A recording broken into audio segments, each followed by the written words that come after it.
México inauguró un tren, Argentina detuvo a un almirante mexicano prófugo con pasaporte falso y Estados Unidos vio cómo un hombre entró con escopeta a una cena con el presidente. Todo real. Mientras tanto, 6 de cada 10 mexicanos se sienten inseguros en su propia ciudad y el gobierno lo presenta como logro, porque antes eran 6.3 de cada 10. Soy Íñigo y esto es México Centro.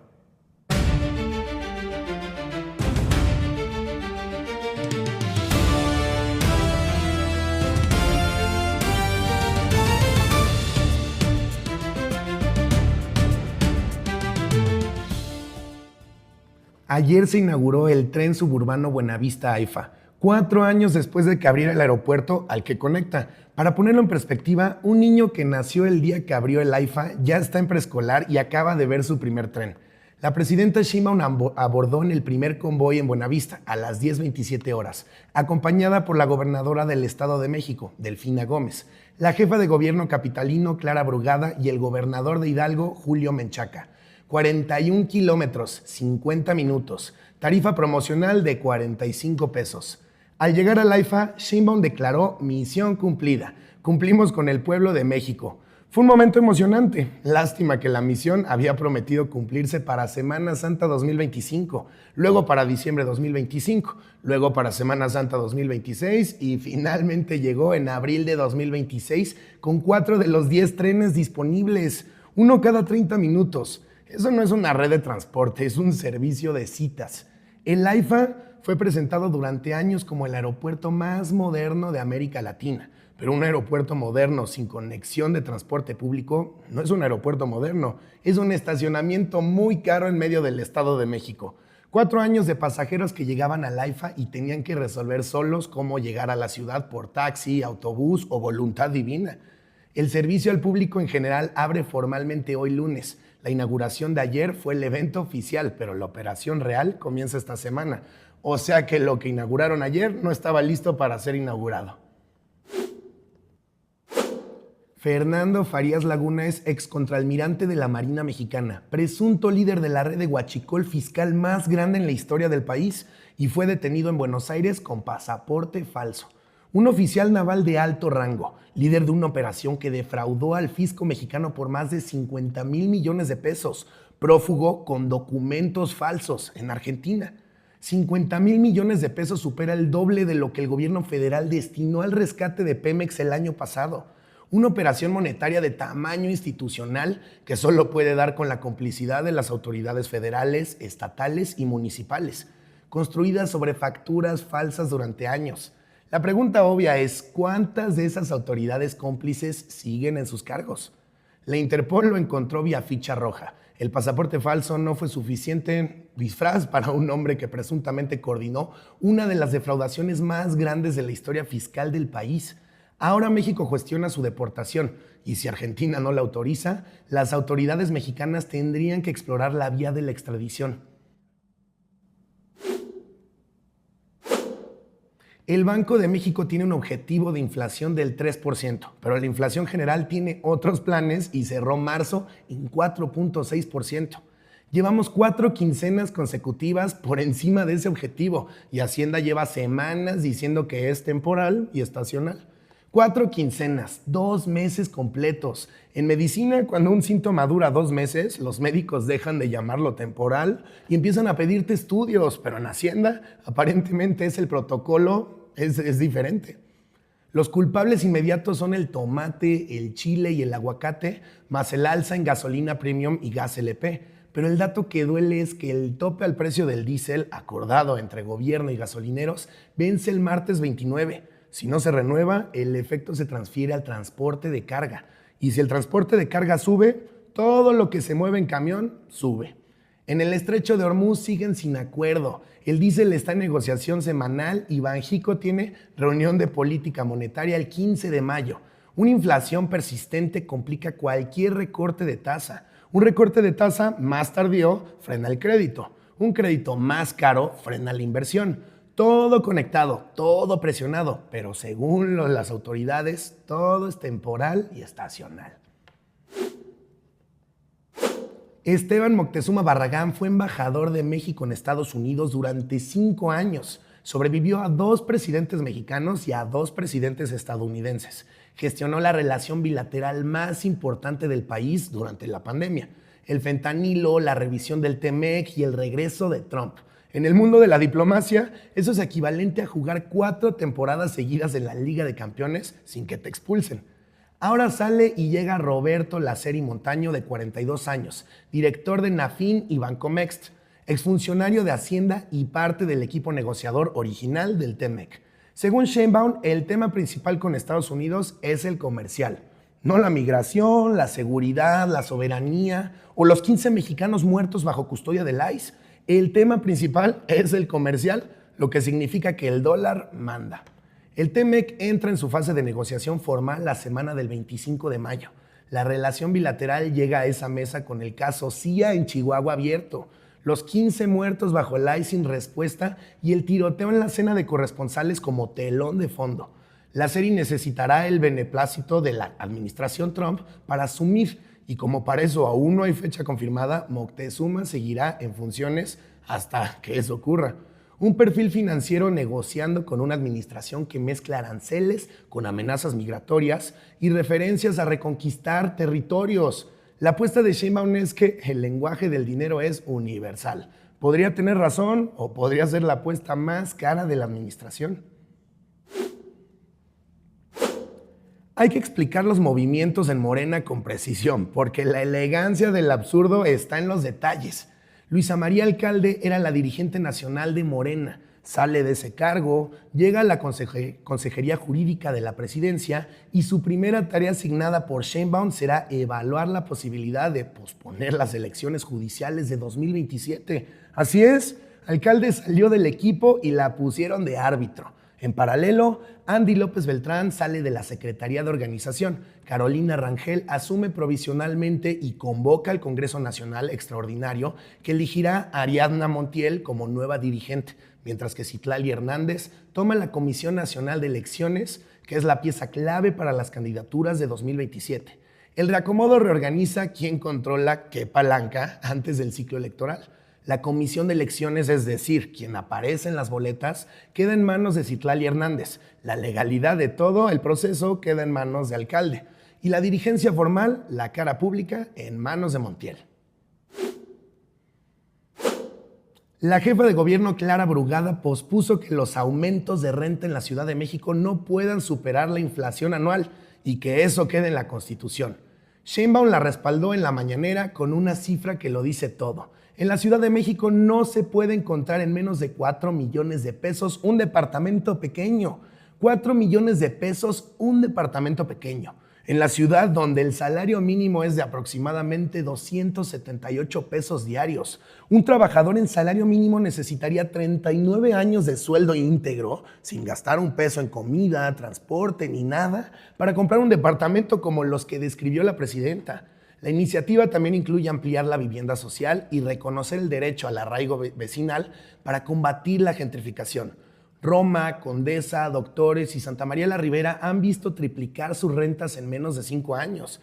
El tope propuesto ataría los aumentos de renta a la inflación, lo cual es mejor que el caos actual, pero no exactamente la utopía urbana que los vecinos de la Roma llevan años esperando, porque hasta marzo la inflación ya iba 4.6% arriba. La medida protege a quienes ya tienen contrato, pero a quienes buscan departamento nuevo, ningún tope a la renta les resuelve que no exista oferta accesible. Esa parte de la ecuación todavía espera su iniciativa constitucional. El turismo de Semana Santa 2026 fue récord. Playa del Carmen, Los Cabos, Puerto Vallarta, Mazatlán y a pesar de las balaceras, el circuito arqueológico del centro del país fueron los destinos más concurridos. En el acumulado de enero a febrero ya habían llegado 17 millones de visitantes internacionales con una derrama de 6.746 millones de dólares. Y la secretaria de Turismo, Josefina Rodríguez, presentó los números con justificada satisfacción. Pero en medio de esos números aparece Teotihuacán, el sitio arqueológico más icónico de México y uno de los más visitados del mundo. Fue escenario de una balacera el 20 de abril. El gobierno lo cerró un día, lo reabrió el miércoles con filas desde temprano. México recibe millones de visitantes internacionales que vienen específicamente por sus sitios arqueológicos. Un tiroteo en el sitio arqueológico más visitado del país durante la semana de mayor afluencia turística del año es una señal de alerta que el informe oficial prefirió no cuantificar. El turismo deportivo del Mundial arranca en junio. Hoteles de la Ciudad de México, Guadalajara y Monterrey reportan 90% de ocupación ya reservada. La expectativa es enorme. La pregunta discreta que flota sobre los números es si la infraestructura de seguridad alrededor de los sitios turísticos está a la altura de los récords que el gobierno proyecta. El viernes el INEGI publicó la Encuesta Nacional de Seguridad Pública Urbana y dijo que 61.5% de la población adulta considera inseguro vivir en su ciudad. García Harfuch lo celebró como el nivel más bajo desde el inicio de la administración. Ambas cosas son ciertas, pero requieren contexto que el comunicado oficial no incluyó. Primero, el 61.5% de hoy sigue por encima del 59.1% de octubre de 2023, que fue el punto más bajo en la historia del registro. Mejoró respecto a hace 6 meses, pero no respecto a hace 2 años. El gobierno eligió el punto de comparación más favorable disponible. Segundo, la brecha de género. 67.2% de las mujeres se siente insegura, 54.6% de los hombres. 12 puntos y medio de diferencia. En el mismo país, en las mismas ciudades. La experiencia de seguridad es radicalmente distinta según el género, pero ese dato no apareció en el festejo del viernes. Tercero, el espacio más temido de México no es una esquina oscura ni una carretera federal. Es el cajero automático en la vía pública, con 70.6% de percepción de inseguridad. Así es, sacar dinero es el acto cotidiano más amenazante del país. Irapuato, Guanajuato, encabeza la lista de ciudades más inseguras según sus propios habitantes, con 92.1%. Guanajuato también encabeza el ranking de homicidios del informe de García Harfuch. Las dos mediciones señalan al mismo estado. Así es que los datos del gobierno y los datos de los ciudadanos, por una vez, coinciden. La cena anual de corresponsales de la Casa Blanca existe desde 1921, 105 años con presidentes que sobrevivieron guerras mundiales, crisis nucleares y escándalos de proporciones históricas, y asistieron a esta cena sin incidentes. Trump la había boicoteado durante años, alegando que la prensa no la merecía. Ayer decidió asistir y lo evacuaron a los 20 minutos de llegar. Cole Thomas Allen, 31 años, profesor de Torrance, California, ingeniero mecánico del Caltech con maestría en ciencias de la computación, irrumpió con escopeta, pistola y cuchillos a través de un punto de control de seguridad en un evento con el presidente de Estados Unidos presente con 2.500 invitados. La pregunta que hoy domina Washington no es quiénes salen, es cómo carajos entró. Un agente del servicio secreto recibió un disparo, pero lo salvó su chaleco antibalas. Trump, Melania, Vance, Hexted y Rubio fueron evacuados. Los 2.500 periodistas invitados se tiraron con todo y smoking al piso bajo las mesas mientras el vino se derramaba sobre los manteles blancos. Fue una imagen que condensa todo. El poder formal del mundo occidental vestido de gala en el suelo. El detenido dejó una declaración a su familia antes del ataque, indicando que quería atacar a miembros de la administración Trump. No era un acto aleatorio, era un ataque político dirigido. El primero en 105 años de esta cena. Trump desde la Casa Blanca describió al atacante como un aspirante a asesino, una persona muy enferma. Lo que no detalló fue por qué la seguridad perimetral de un evento con el presidente falló y esa conversación apenas empieza. Durante décadas, los fisiólogos del deporte debatieron si un ser humano podía correr un maratón oficial en menos de 2 horas. La discusión era técnica, apasionada y hasta ayer hipotética. Pero ayer dejó de serlo. Sebastián Sawe, keniano, cruzó la meta del maratón de Londres en 1 hora 59 minutos con 30 segundos. 11 segundos después llegó el etíope Yomif Kehelcha en 1 hora 59 minutos con 41 segundos. Su primer maratón en la vida. 2 seres humanos bajo las 2 horas en el mismo día. El tercero en llegar, el ugandés Jacob Klipimo. Terminó en 2 horas con 28 segundos. Lo que en cualquier otro momento de la historia del deporte habría sido el récord mundial, ayer fue el tercer lugar. Ayer en Londres los tres primeros superaron la marca anterior de Kelvin Kiptum, 2 horas con 35 segundos, en Chicago 2023. El único antecedente de sub 2 horas era Eliud Kipchoge, en Viena 2019. Pero fue en condiciones especiales no ratificadas por la World Athletics y la marca de ayer de Sague fue oficial, reglamentaria y ejecutada frente a 60,000 corredores y millones de espectadores. En mujeres, Tigsta Assefa ganó con 2 horas 15 minutos y 41 segundos, nuevo récord mundial femenino. Así es, en un día tuvimos 2 récords mundiales. El detalle tecnológico que nadie quiere ignorar es que los 3 primeros corrieron con el mismo modelo de tenis Adidas que pesan apenas 97 gramos y cuestan $500.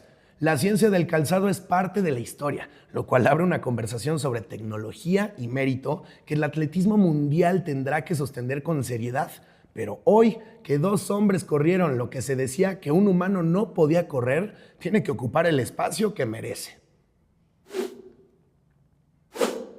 Faltan 45 días para el 11 de junio, México contra Sudáfrica en el Estadio Banorte, el partido inaugural del Mundial en suelo mexicano. La liguilla del Clausura 2026 arranca el 2 y 3 de mayo, 3 semanas antes del Mundial. Los jugadores convocados al Tri inician concentración el 6 de mayo, a mitad de los cuartos de final. Eso significa que los mismos jugadores que deberían estar disputando la liguilla de sus clubes estarán preparando el Mundial. Para los equipos, una pérdida. Para la selección, una necesidad. Para la liguilla, un espectáculo con elenco incompleto. El Vasco Aguirre anuncia su lista en mayo. El próximo amistoso del Tri será el 22 de mayo contra Ghana en Puebla, a solo 16 días del partido que todo el país lleva 4 años esperando. Han sido días raros y en algún punto entre el tren inaugurado sin trenes suficientes y el cajero automático como espacio más temido del país, algo salió mal en la forma en que medimos el progreso. Las imágenes que nos quedan son las de 2,500 personas de gala tiradas en el suelo en Washington y la de un tren que tardó 4 años en llegar. Nos vemos el jueves, soy Íñigo y esto fue México Centro.